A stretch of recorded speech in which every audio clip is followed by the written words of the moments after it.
Raila kukatwa mguu leo, Raila amekufa. Kwani walikuwa wanaficha nini? Kifo ya mtu inafichwa, ugonjwa inafichwa. Madamida na kuuliza, utuambia kifo ya baba. Utuambia na kifo ya baba. Hatutakubaliana na wewe mama yetu. Ulituambia baba ameenda India kuogelea. Baba ameenda kupumzisha akili. Kenya ilikuwa imejaa maneno mengi. Inafuata aje leo baba amelala?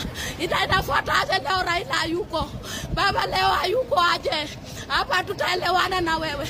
Jana juzi Obura aliongea ati baba anaingia leo. Baba anaingia leo Siaya. Mkutano iko Siaya. Jana iko Siaya.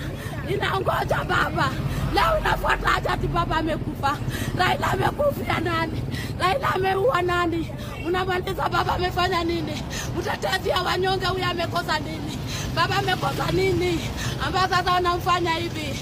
Kwa nini mnamaliza baba? Kwa nini hamkutuonyesha hata siku moja? Tuone baba ndio huyu amelazwa. Bibi yake alisema vizuri baba ni mzima. Baba ameenda India. Baba ameenda India. Ameenda kupumzisha akili. Inafuata aje leo baba amekufa? Jana kwa gazeti ati baba anaenda kukatwa mguu. Nini walikata mguu aje ndio baba akufe? Na tunajua Raila ako na mguu zake mbili. Kwani mguu ilianza lini? Ilikuwa ugonjwa gani ilishika baba ndiye akatwe mguu?